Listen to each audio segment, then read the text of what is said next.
Good morning, folks. I see that some people are still coming in, so we'll just wait a couple more minutes and we'll get started. And I'm hoping you can still hear me hear me okay, and you can still see my screen. I hope nothing's changed in the last few minutes. Super. Thank you guys for always keeping me honest.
Thanks, Nancy, for coming. It is painless. I'll try and be not too hard on you guys. Actually, it's just informational, so I think you all will get a lot out of this. We'll go ahead and get started because, as usual, I have more things to talk about than I have time. But if you wind me up, I just keep going like the ever-ready bunny. Thank you all for coming. I can't thank you enough for your continued support of our webinars. We love doing these for you folks. I am recording it. I actually remembered, so that's a good thing. It will be posted up on the forums. And there also will be this accompanying PDF. I do have to apologize if I tried to do some of the accents and I screw up. Please don't laugh too hard. I'm doing my best to recreate them, but I'll try and keep that to a minimum, and we'll let the pictures that I have be self-explanatory, I hope. So anyway, our topic of discussion today is ESL. And as we all know, that's probably one of the most frustrating parts of medical transcription that there is. It's bad enough when we're trying to figure out medical terms, but when we start adding foreign dictators or mush mouths, which we will get into a bit, English as a Southern language, things like that, it becomes a little frustrating to all of us. So first thing and foremost thing that I can say to y'all, please don't feel like you're alone. We all feel the same way. I don't think there's anybody in the world that says, oh, yes, I got the worst dictator. Awesome. I don't think any of us, say bring it, but we will learn some techniques to deal with that, okay? So without further ado, I'm going to start in here, if I can get my computer to listen to me. This is just an example of what we might hear. The patent went into WeTalk and was shocked. What in the heck did he just say? So we're going to explore this wonderful thing called the ESL. And just by the way, it's been around forever. I've been in this business so long that I'm older than dirt, as I like to say, and I can tell you that it hasn't changed in the last few years. It hasn't just appeared on the scene. We've always had these problems. So, anyway, it's, something that we all just have to learn to deal with, and I hope that this will help you a bunch. The main people that or dialects that I think I'll touch bases on is the East Indian. We do have a great population of Eastern Indian dictators in the US and in Canada. Probably even you folks in Canada have more than we do. We have a lot of Latin and Hispanic. We have a lot of Asian. And in the US, we have a lot of English as a Southern language. And now we add to the mix the Aussies, the Australians, which can be just a little funky, to put it mildly. So, just to start out, give you an overview. Let's just imagine that these people, or you were one of these people that came to a different country and you have tried to learn the language. Bless their heart, they really do. I don't believe for one moment that this is intentional. They don't get up in the morning and go, I think I'm going to go in and dictate some reports and make those MTs just wish they were dead. I can't wait to see what garbage I can give them. So if you kind of think of it that way, it takes a little bit of the irksomeness out of it, as I like to think of it. It's like, I know he's trying, okay, so be a nice person. Try to think that, this person is struggling. So that always makes me feel a little bit better until my blood pressure starts going up because I can't hear it and I would like to throw my computer. Sometimes it is cultural. We'll deal with that in a moment as well. Um, and keep in mind this one little thing. How hard is English to learn anyway? It is the worst language to learn in the world. Other languages seem to make more sense. They seem to have some logic behind them. English is very difficult to learn. So I give these folks kudos. If I had to go to their country and I had to try to assimilate their language and then try to dictate something as technical as a medical report, I think I would just go, check please, going home. I don't think I would do it. It's just very difficult. And we have to also consider their language, how they've grown up. They have learned a completely different language, or maybe two or three or four. And their language is totally based on something that ours has no concept of. And so they're trying to not only sort out how to say things, but how to say it in the right order, all this garbage in between of tense, and I could go on and on how many things they have to just assimilate into their vocabulary. So my whole philosophy has always been bring it on. I always like to be marketable. That was my goal when I started out. What can I learn? And I am a very restless kind of person. I'm never satisfied with only learning this part. I always want to learn the whole thing. So it's been kind of my MO since I started. Sure, teach me how to do EKGs. Sure, teach me how to do nerve conduction. Yeah, I really want to do op reports. And people would look at me like, are you nuts? Why? And it just makes you more marketable. It makes you a more Renaissance HDS, let's say. So the same thing applies with, bad dictators. The more you do of bad dictators, the better you become at good dictators. So it's kind of an amazing thing because if you can get them, you can get everything. Some of the things that components of foreign dictators or even bad dictators, they revolve around consonants, their concept of language. Also the rhythm that they speak with or in, their stress on words. And I don't mean our stress about, oh my God, what is it? I mean how they stress different words, their intonation, and their accent components, because they all have different little idiosyncratic things in their language that impact English when they speak it. And the interesting thing I found in reading about this is that language acquisition is international. We all speak the same way when we're babies. So it's about learning the language that they've learned. This is what changes it. So more things about culture would be soft versus loud. In Indian culture, for instance, they don't like yelling. They don't like people yelling. So if you have ever noticed how an East Indian dictator will dictate, you can hardly hear it. It's like he's talking into his hand. He's whispering. Would you speak up, please?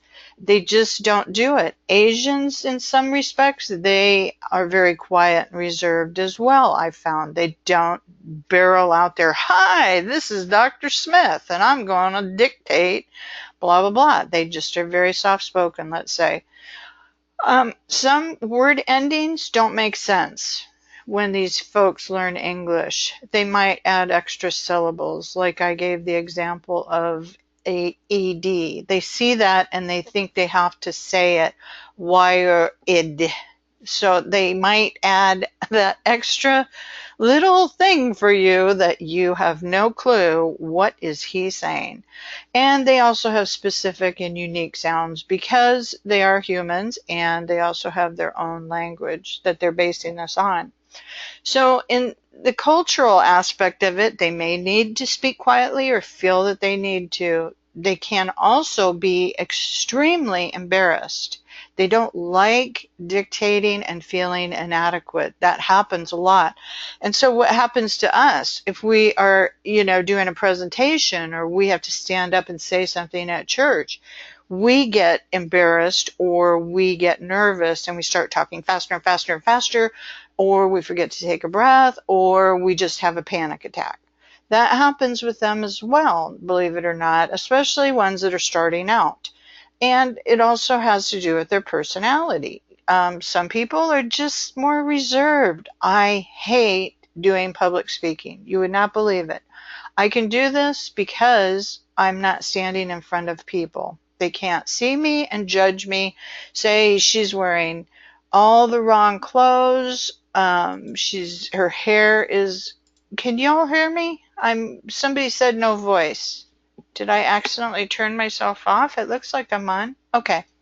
Anyway, we all have our own personal boundary issues. We all have our own things that we can try to overcome. I've noticed when I have to do speaking, sometimes I am guilty also. And the problem is with dictation, you're going to think that those are words. That's happened to all of us. We're like sitting there struggling for 5 minutes only to realize that he was going, So all of these things, if we take those into account, I think, we end up with a little bit broader overview of what the dictator's going through. They also dictate in many times in very crowded situations, and that increases their the inability to hear them, but it also increases their spaz attack, as I like to think of it. They don't like performing, and I have heard dictators before with people making fun of them in the background, which has to be a real boost to your ego. So anyway, some of the word endings, or the opposite, lack of, in some languages, we have to be ready for that. So some speakers will add an extra syllable. Just, expired, wired. Why do they need to do that? It's part of their language.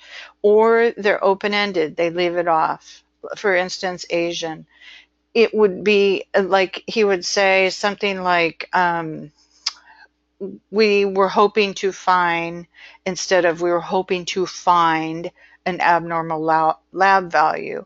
In English, we usually end everything in a consonant sound, but that is not true in other languages. So that really makes it more difficult for these folks when they're talking. They're trying to come up with a word and they're reverting to their own language in how they're pronouncing this. So we have to sometimes think about imagining these missing letters. If we're stuck, if we're reading the sentence and we're like, we were hoping to find, that doesn't make sense. Then we have to start going backwards, like what would he have meant, hoping to find? Okay, got it. And then you just kind of plant that in your brain. Okay, this is how he's going to be dictating. He's going to be leaving off the D. He's going to be leaving off ED, so we need to pay attention. They might drop entire syllables. Some dictators will say aft instead of after. So this is the challenge for us as experts, right? When they spell for us, usually I've found across the board, it's really not a favor. And especially with ESL, you definitely do not want to trust their spelling. As in all things, we must look it up ourselves. Even the best doctors in the world do not know how to spell. The dictated punctuation, I'll give you some examples of that. One time I had several blanks in a report and it turned out he was dictating a period. That was awesome. Speed does kill quality. I will give you that.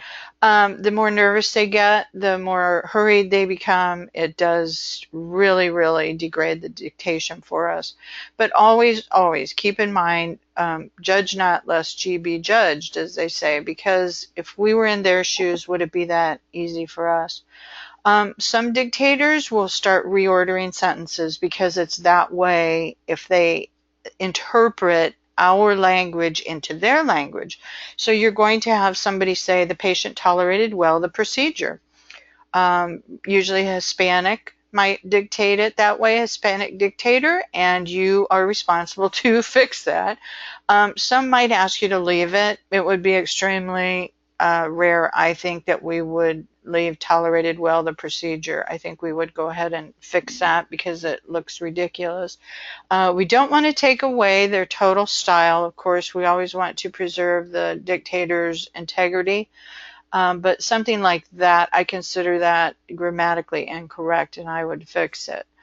Actually, the funniest thing is with all the voice rec out there now, and I've been doing this since it started, the worst dictators make the best speech recognition documents you will ever see. And it's all because of their speed. It's consistent. Usually they're racing through. Then they also have phrasing, intonation, and emphasis. They are so consistent in those things that they produce remarkably clean documents. Whereas you can have the best Caucasian dictator who's very meticulous. She's going through this dictation like she was giving a dissertation, and it can be full of a mess. I don't understand it myself, but I'm sure it all has to do with rhythm. A lot of these folks transpose letters. So the way that the letters appear in the brain and how they're spoken by someone who's ESL can be two different letters. So when we have SHE, she, sheet, you're going to hear chi, cheat, th, this, these. You're going to hear dis, tis, dees, z's. So he's going to say, we are looking at these films. And you're going to go, what? We just have to start thinking, maybe saying it out loud. Think about it. Think about their speech patterns, which we'll get into more about which things they transpose mostly. G and J are constantly being flipped. I saw this gentleman, and it was just a joke. You know, he does not know how to say just a joke. WV, that's a very common one. So we're going to see the patient had an open wound. He had vite discharge, and you're going to sit there and wonder what that means. V, to B to W. He had adenovirus. We closed the wound with 3-0 Wycroll, and you think that you are listening to a cartoon. You've got to be kidding. The hardest one, I think, is L for R, and that happens a lot with Asians. So collect becomes correct. He cannot roll the L, so he's going to stick an R in there. Now, to fix or not to fix, that's the hard part. A lot of times, ESL dictators flip genders. They start out with she, they flip to he, they go back to she, and they have a mix of the whole thing all the way through. But the only thing you can do is look at your demographics. In the workplace. You would have that luxury. You would be able to tell if the patient was male or female in the first place. But in your dictations, for instance, if he started out and she is a female and it looks like pretty much this is a female, if he says he several times in the report, it should be changed. There's a difference if he's referring to someone else in the room, of course, somebody with the patient, he could be meaning someone else of a different gender. But for the most part, that is a problem for ESLs. They do flip genders a lot. So if the verb and subject don't agree, also we need to fix it. So if he says die lungs were clear, or the lungs is clear, we're going to fix the latter. So we need to be aware of that. They do make a lot of mistakes with tense and verb and subject agreement.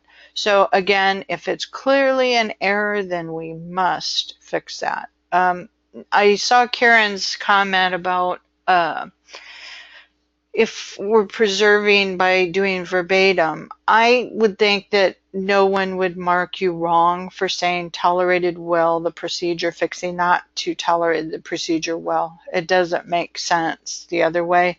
So to me, that goes a step above verbatim because it's not correct. As I was mentioning how I struggled with this report and had these blanks, it turned out that this Indian dictator was saying full stop. I had no clue what he meant by this.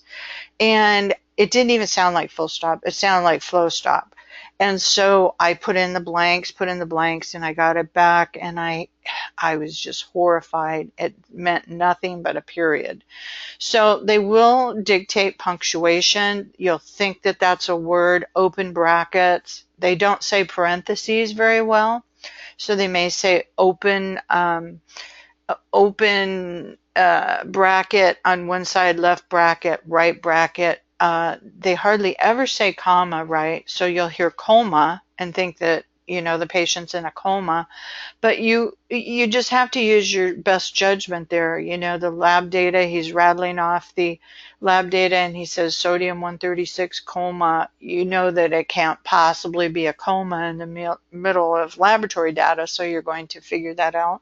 Ellipse mark is one of the most common, and all it means is he wants like 3 little periods, like go on into infinity. You're not finishing that sentence, which would not probably be a good idea in a medical report anyway.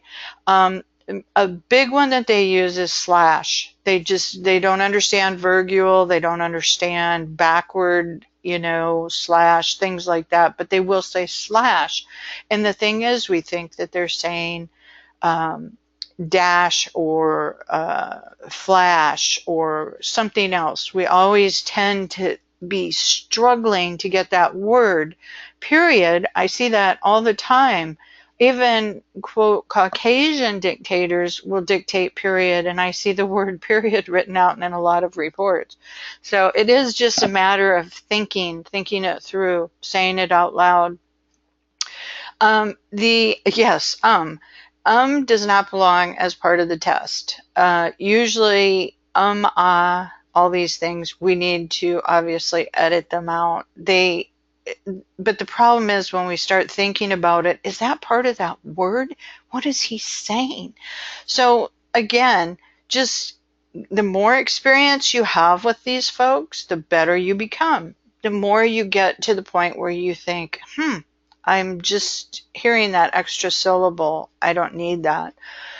Male versus female is always a problem. I've known people over the years that simply struggle terribly with female dictators. I don't know why. I've never had a problem with it, but it's something in the intonation or the decibels or something of their voice, the range. I have no idea. But some people love female dictators. So you're always going to find certain like tone groups that you feel good about, that you have better success with.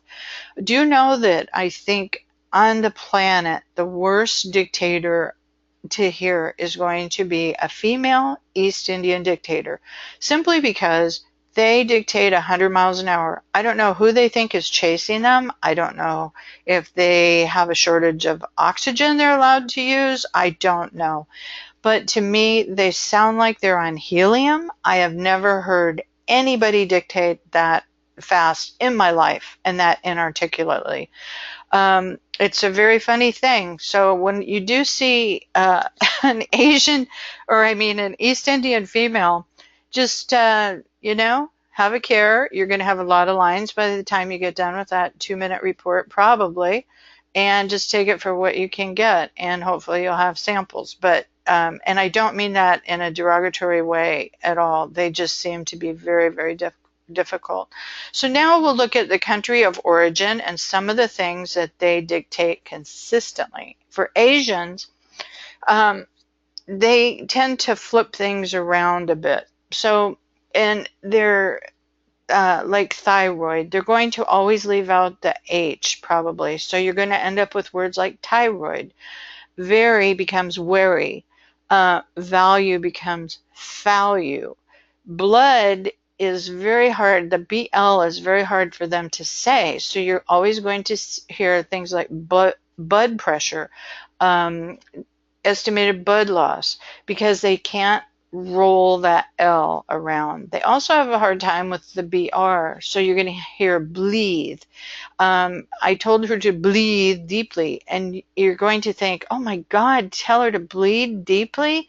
Oh my gosh, what is it? The L they have a hard time with, so you're going to hear typical, topical. We gave her some topical ointment, and you're just, or typical, you're going to think, what is that? My favorite is chloride. They say it usually like chloride, and unless you're thinking about it, really, really thinking about it, you know where you are in the labs, you're anticipating that, you're going to go, I've never heard of a lab called chloride. What is that? But the thing is, again, after you get used to these speech patterns, you tend to just start thinking like they do. The Asian dictator is going to be choppy, staccato, very rhythmic, but it does become easier to pick out the more you do. These are very common things that I hear all the time, the albumin instead of owl, because you can't say that. They add Y at the start of words. The test was Yeezy. And you think, what? I don't know. Where are we going? Z was seen in the office instead of he was seen in the office, or she. They stress different parts of the word than we're used to. This is one of my favorite. She was put in the thotomi position. And it just sounds like it's so labor intensive for them to say some of these things. They're trying so hard, but they accent different parts of the words that we're not used to. So there are some websites, out there. I've been trying to find some, and they're at the end of this, but sometimes you can find different nationalities that dictate words, medical terms, and that can really help too. Articles and pronouns can be left out. Final sounds may be omitted, so you're going to hear he went to the recovery womb instead of the recovery room. I like I thought I saw a putty tat because it's kind of like that with Asian dictators. Patient is very ill, and he was prepped and waped, and he went for a cardiac cough. And you're going to sit there going, right, okay. Hard to pronounce the V. Vital signs. I hear that every day. Yes, her vital signs were normal. He was taken to the recovery room. So, I try to have a sense of humor about it. I have certain phrases that I like to make fun of, I guess, because that's how I cope with it. It is hard. It always is hard to wade through these, but I do think it's a real struggle for them. They probably would not appreciate my humor. You can make small changes to grammar if you need to. Long and short sounds of vowels become confused by these dictators. They also, again, accentuate different parts that we are not used to. The aortic balloon pump was used. So again, he has left off the D. We're going to have to correct that. And we're going to have to figure out aortic balloon. But with a little bit of practice, you will. And the patient was placed on Pitocin. So, Pitocin, for those of us who know. Now, for the Hispanic folks, they do a little bit of funny stuff with the J and the G. And in their language, George, Rgeorge, is Jorge, Jorge. So they do flip those around quite a bit. And if you keep that in mind, that's really important. Jello comes out as yellow. She was able to eat yellow. That's interesting. I wonder if she can eat blue. La Jolla, I'm used to this type of thing because I grew up in California and we have so many Hispanic named places. But, excuse me, but when you end up with a word like stellate, they tend to say stellate, and because they're trying to do their double L and make that a Y. So just be aware of that. Their double L in their language is always a Y. They also have the same type of thing where they stress usually the last syllable. So they'll say cardiac catheterization. And it becomes very, they're delivering that with a lot of pizzazz. We do have a lot of words here that are right out of what I do every day. Patient was given bronchodilators. Really? Okay. I think the lators got me. The patient came in to have a binogram because they can't say, they flip the B and the V. Point or full stop. They're very famous for this. The comma. Yes, please insert a comma. Okay. Point, they're famous for, which means a colon. That means one point on top of another point. They may add all the time. They say things like selective, chest x-ray, neck is soft, and supula. Okay, that was close. Sammy Sosa, always think of him. I remember years ago, baseball has been very good to me. He was from the Dominican Republic, where you have a large population of Hispanic-speaking folks. So I always think of him when I'm doing Hispanic dictations for some odd reason. But they do not always finish their phrase, so bronchospasm becomes bronchospaz. Kite instead of kit, shoot instead of shot, or vice versa. They have a terrible time with the V. So it always becomes invite instead of invite. I'm going to inform instead of inform. So that's a trouble area for them. Always look for the flipped VB. even the flipped F sometimes. They add ed a lot. The procedure was performed today. They have to add that so we'll know the tense, but it sounds like another word to us. The becomes D, D, Z. Z patient was seen today. And you're going, okay. And my favorites, Arabic and East Indian dictators. The main difference for these folks is going to be their intonation, in my humble opinion. They are very similar in some ways to Asian and Hispanics. The males speak with a monotone sometimes without any inflection. I thought I was being hypnotized, to be honest. It's kind of scared me. I did some cardiac reports for someone one time, and it just was totally monotone. And he went, the patient was seen in the operating room. He was brought down from the third floor. And I was like freaked out. I've never heard anyone dictate like that. I finally got used to them. As I mentioned, the females dictate like they're on helium. I have actually felt like falling off my chair when I was done with one of their reports because I don't think she took a breath, and I'm not sure I was breathing because I was going so fast that I didn't know my fingers could type that fast.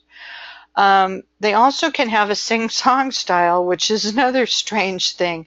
The patient was seen 1 week post-discharge, and I'm thinking, oh my goodness, I wonder if he sings in the temple or, something like that. I don't know why some dictators do that that are Indian, but it's very interesting. It keeps you totally engaged because it's like almost listening to a song. So be aware of that.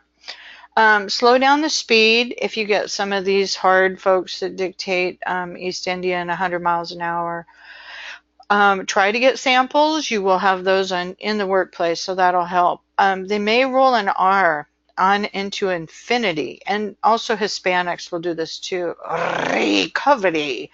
I mean, how long can you roll that? But they can do that, and you might think you're hearing another word, but no, it's just a bunch of R's. They do flip their sentences around quite a bit. Patient was stable discharged. So again, that is not verbatim. To me, that is incorrect. So we have to fix it. We have to say the patient was discharged stable. They substitute B for P. So the patient was seen post-op. What is post-op? Is that like bus stop? I don't know.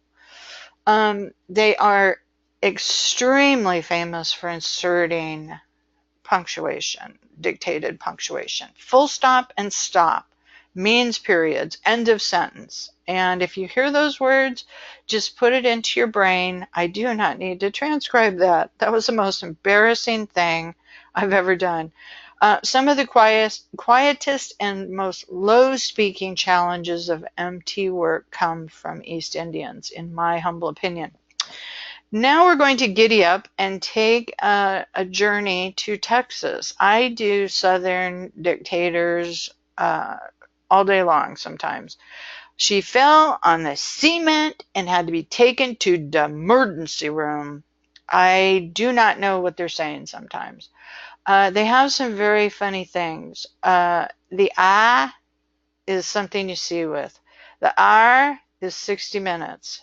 You take iron if you have anemia. You have some ass if you want to have an ice cube. You asked a question. A bane is a bean.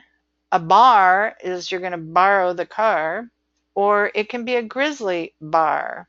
It's absolutely insane. Yes, he burned himself with boiled water. He's nothing but a coward. He can't see the forest for the trees. I'm going to hire someone. I'm going to hit that guy. And right versus left. Okay, really? That was right versus left. He says he's been more tired lately. He's tired, not tarred and feathered. And my favorite, he doesn't know anything about that. Anything. And these are some other of my favorites. Befoa, and she was seen 4 times. I really like what she does with her hair. And it was red. Can you imagine? Her leg was red. And the patient said, and it was yellow, discharge. Oh my goodness. Awa, ova, and these are my my orthopedic conundrums here. He gave me a dissertation on the dictation about this. How can you not hear the difference? I don't know, doctor. Chondral, condyle. Those sound pretty similar to me. Actually, and I got them right. It was somebody else that got them wrong. But those are very important orthopedic terms that sound so much alike when they're slurred in Southernism that it's very difficult to hear. She was seen in the office today, and she gave her history about the time that she crossed the line and she went to her house.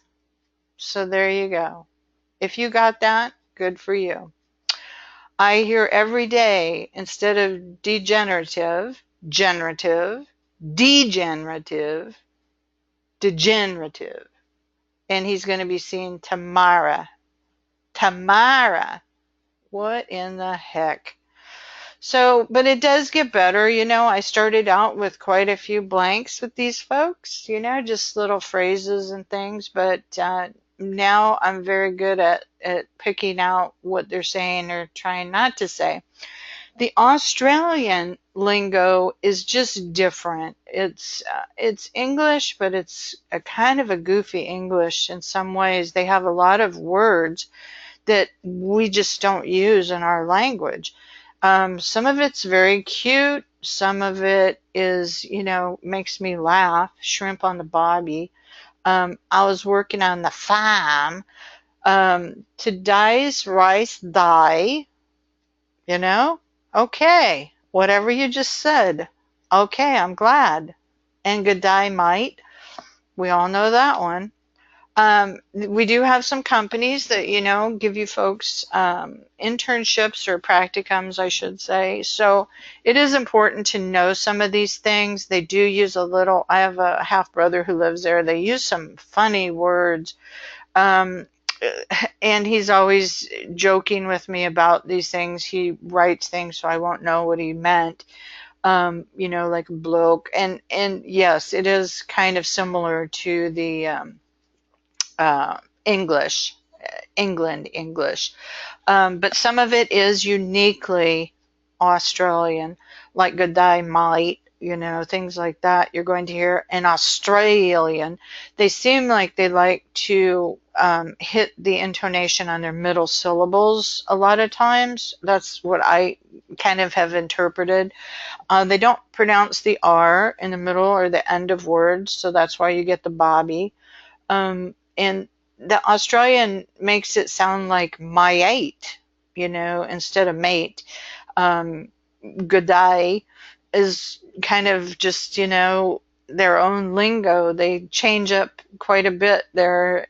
And to me, it's very melodious though. I love listening to it. I love the Australian accent, but I love accents anyways. So my problem is when I listen to somebody, I start mimicking their accent. So I do have a Southern girlfriend, and when we're together, I start talking like her. And for the first, couple months that we knew each other, I did it, and she finally asked me, "Are you making fun of me?" And I was like, "Oh my gosh, no." I said, "I just pick it up. I'm like a sponge. If I hear it, I start speaking it." So it is kind of funny. They have some unique phrases like knocked. It's Nocte, pronounced knocked, and you'll find that with dosages. Main, meaning morning, which is mayan. And you're going to find that in dosages as well. The FIFO, that's funny, it's actually an accounting term in the US, first in, first out, but it's called fly in, fly out as a worker. So they call it FIFO or FIFO. A footy means football. He plays footy at the local club. And I don't know if that means real football or soccer. I have a feeling it must be soccer because I think the US is the only place that really calls football football. But we also call soccer football, those of us who play. Stubbies will be beers. And I thought that was kind of funny. That's straight out of NTS. They gave me all these little helpful things for you folks. Can be a. Okay. Thank you. And our final thoughts. Keep believing in yourself. Run toward the thing you fear the most. So if you panic every time you see a foreign dictator and you go, oh my God, I'm not doing that. I can't do it. You won't be able to do it. If you just embrace it and go, well, okay, today's a learning experience. I'm going to take Dr. Hernandez and I'm going to do the very best I can do with this guy if it kills me, even if it's an 11-minute report. Say things out loud, repeat it. Sometimes if you listen with half an ear, I do this a lot if I have blanks. I start thinking about what I'm going to make for dinner, where I'm going to go, do something tomorrow, and I put my foot on the gas and then I listen. Sometimes that taking that pressure off of yourself, I have to hear this, it will help you hear things. Play it out loud. Just speak it out loud. Think of him as like he's Antonio Banderas, you know? Oh, he's whispering these things. He's saying these really cool things to me about the catheterization. And if you just put a spin on it, try and take the stress out of it, you'll really be surprised how much you can hear. Actually, the very worst accent I've ever listened to in my life was a Scottish accent. And it took me forever to get, but I did eventually get it. It's just, excuse me, to me it's mental. It's a matter of, can you do it? And I am not a quitter. I just refuse to believe that I cannot do it. So again, the more you do, the better you'll become. Take it one step at a time. It's not something that any of us are born being able to do. Usually it's like playing the piano. I tried to teach my husband to play the piano. I've been playing since I was 4 years old, and he expected to be able to play the same way within a week. Well, that's not even logical. But as I told him, practice, practice, practice. If you don't practice, you can't get better at anything. And again, this is a tool to add to your toolkit or your tool belt. You know, you can do this. You can do this foreign dictation. That's what's important.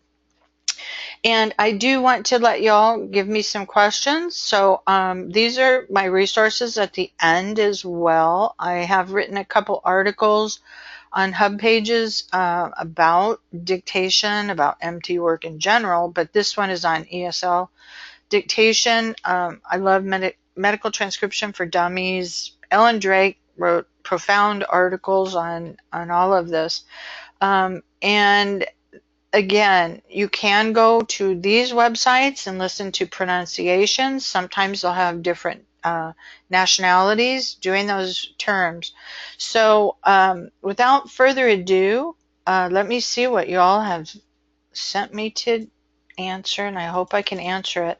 If I can't answer all of these, I promise to email you and let you know. Okay. Lots of people here today. That's awesome. I'm trying to get to the first question. I'm glad you enjoyed it, you guys. Thanks for laughing. I get embarrassed when I do accents, but I really get a kick out of it. Lots of Asians in Canada. Yes, I think Canada, you guys have more of a melting pot than we do. But we have a tremendous amount. Oh my goodness.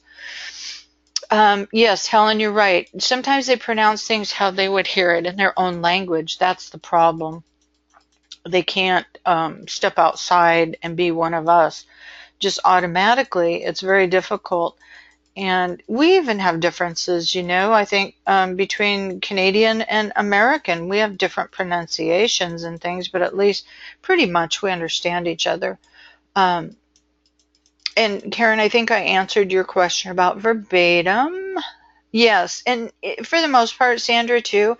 Yes, we do try to be verbatim, but we don't want to make a dictator look like an idiot.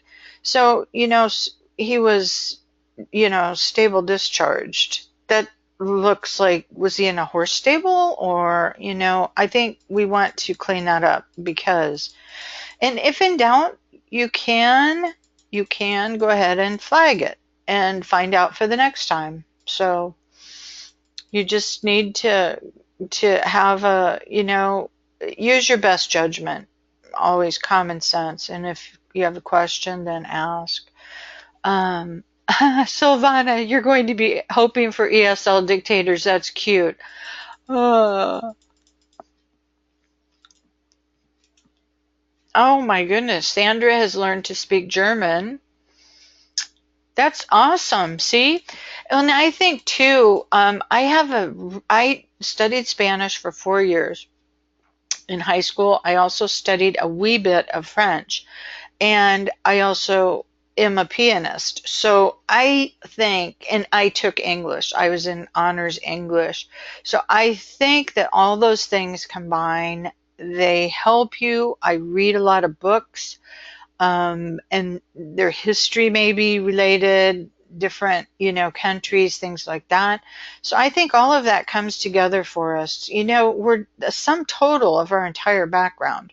So it is kind of, and Silvana, you will have a great time with the Hispanic dictators because that is your primary language. And I think that's why I have a little bit of up on that because I did take so much Spanish, but I couldn't speak it if I had to. And that's great. Sorry, Aislinn, I made you spit your tea out. Um, Well, and that's true. The J and the G are flipped, and I know that as well. My son played soccer, and his coach was Hispanic, so we had a great time listening to him. He was from Peru, so he was wonderful. Coco Divatori. Oh, oh, thank you. I'm glad I didn't mangle the accents. I tried so hard. My husband wondered what I was doing. Oh, I kept practicing yesterday. Catherine, no, no, no. Southern is not your nemesis. You will get it.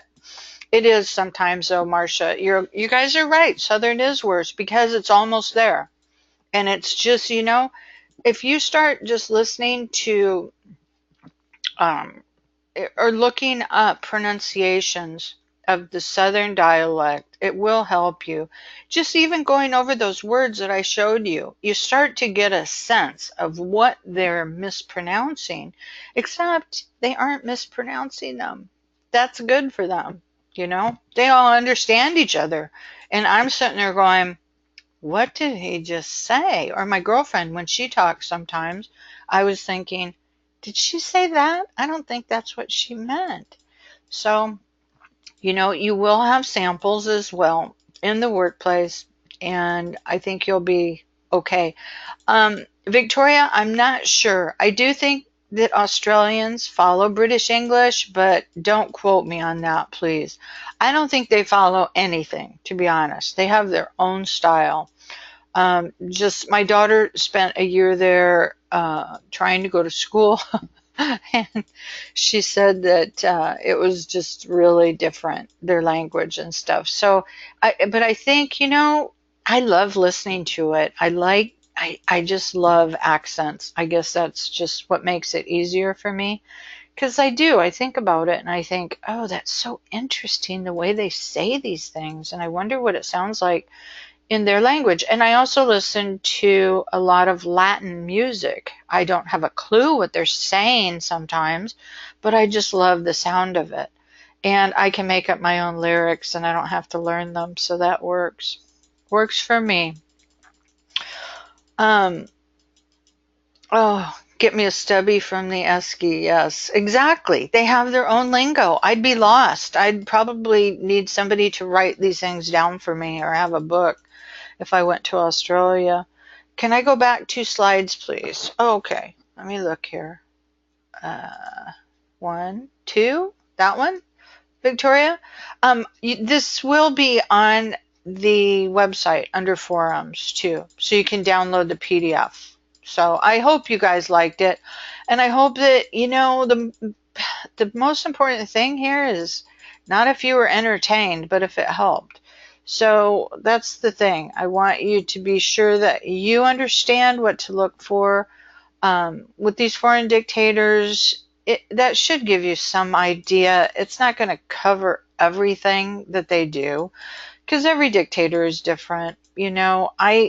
I have just regular doctors who hit the physical exam and take off like they were on steroids or something, and the vital signs and the medications. I mean, I could go on and on. Why do they do it? I have no clue.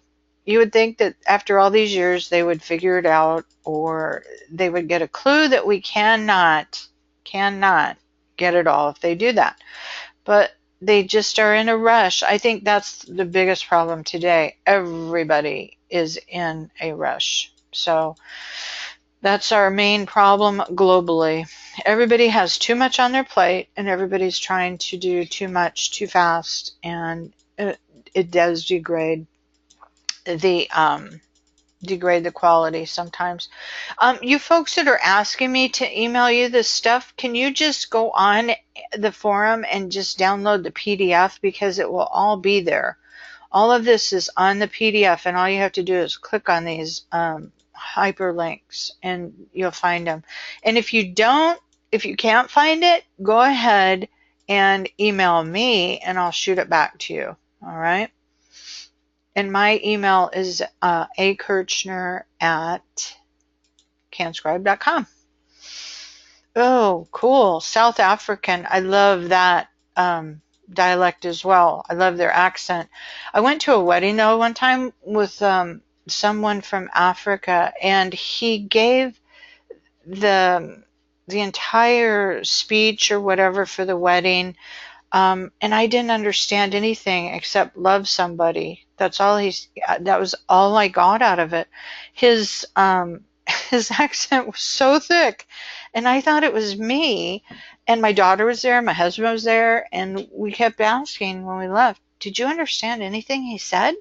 And I said, "No." And they were like, "Oh my gosh, well, if you couldn't understand it, then I don't feel bad." But his accent was so thick, all I heard was blah, blah, blah, blah, blah, and that was about it. And he spoke for a good 15 minutes. And I hope the bride and groom got what he said, because I sure didn't. It was funny though. Um, yes, I think that you guys have great comments.